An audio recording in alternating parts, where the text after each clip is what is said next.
Alright, so I did this intro like 3 times already. Just end my life. What's up? It's the Culture Detective here investigating your favorite albums, and today I'm going to do an album review. 2 days ago, it is April 18th, and it is the 4-year anniversary of my YouTube channel, which is, yeah. And also, simultaneously on the same day, I hit 400 subscribers, which is incredibly interesting, exciting, explosive, intriguing, and fantastic. And right now, this video is going to be my 1400th video. So I gotta do something special. Every 100th video, I do something special. So I'm going to review an album, and that is The Cure Disintegration.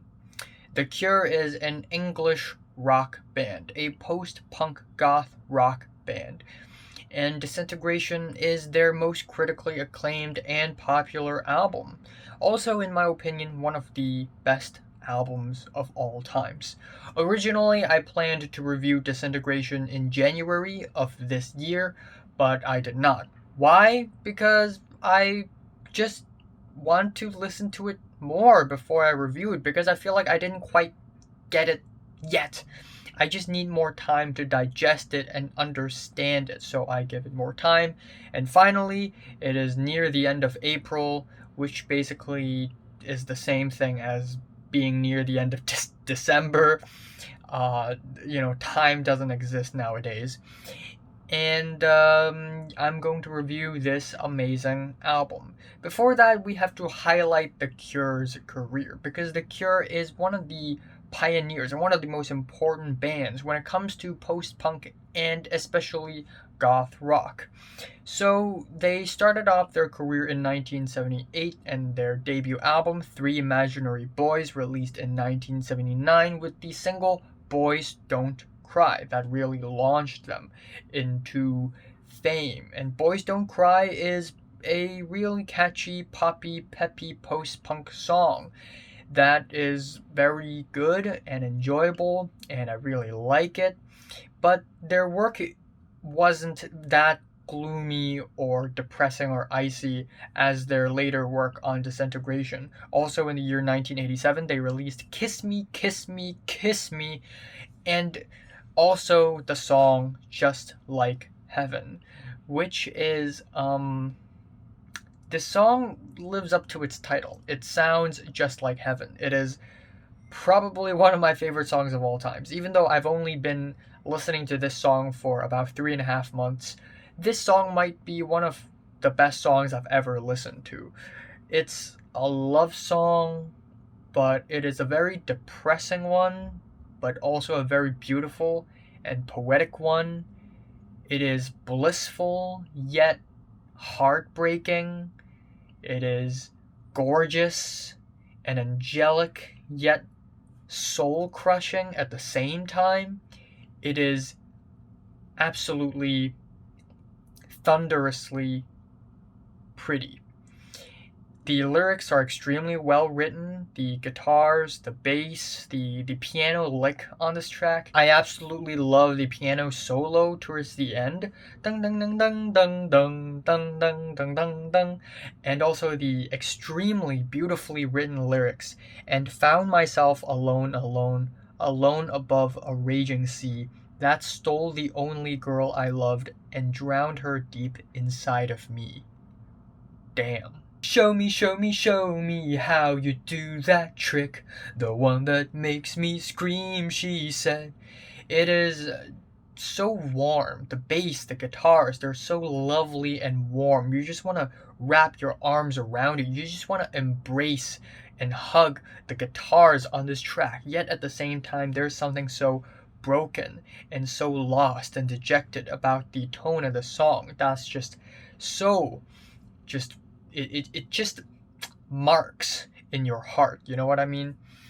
Anyways, fast forward 2 years later, in the year 1989, they released Disintegration, And it is basically the Cure's most critically acclaimed peak. You know, maybe some of the Cure fans wouldn't think that Disintegration is their best album, but still, this is their most critically acclaimed album and probably their most influential and important album.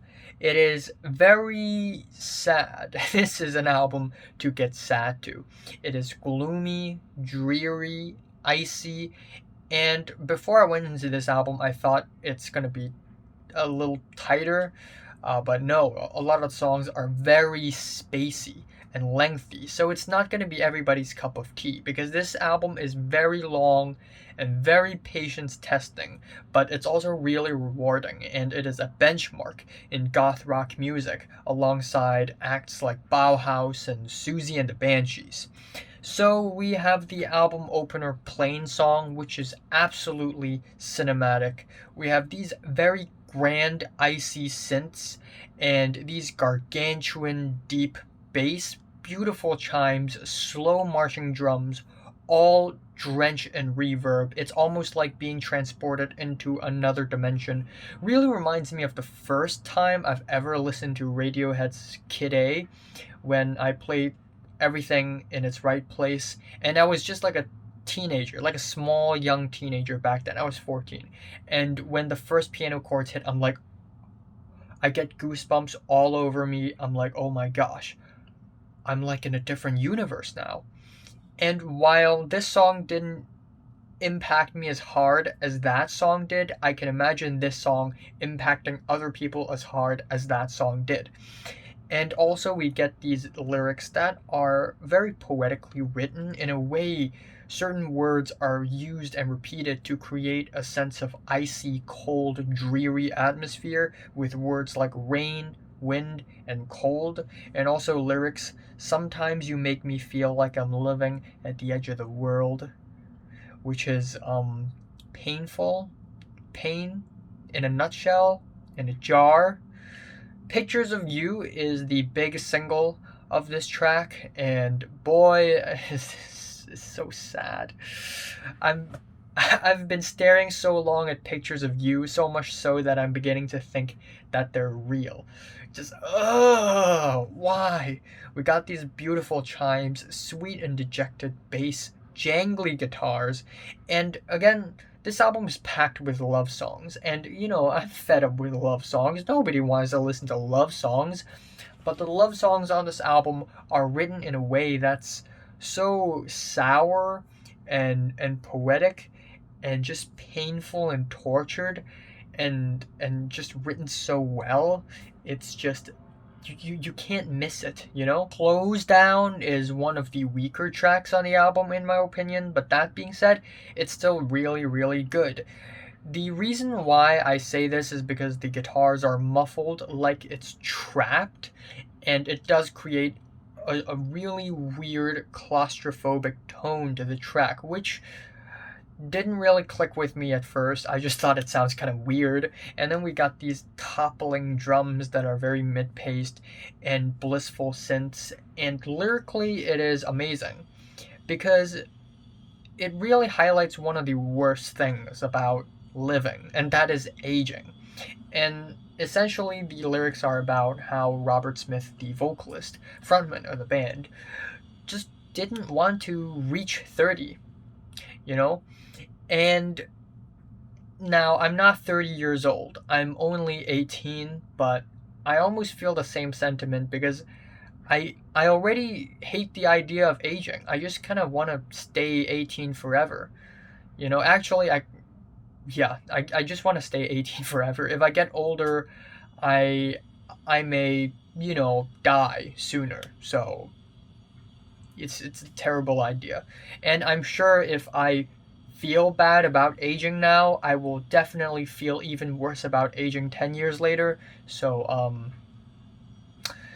then we have the track Lovesong, and this is one of the poppiest and most accessible tracks off of the entire album. And I don't know why, but the verses on this track reminds me a lot of the verses off of Radiohead's Knives Out because of the descending chord progression. But nonetheless, it's very poppy and at the same time very sad. And if you're a Cure fan who's into the more atmospheric goth stuff, this may not be the cup of tea, but honestly, this is an amazing song, an amazing single as well. The keyboard lick on this track is fantastic. And we also have the track Last Dance, which is Bleaker. We have Bleaker keyboards and also these melodies, these vocals that are very tongue-in-cheek.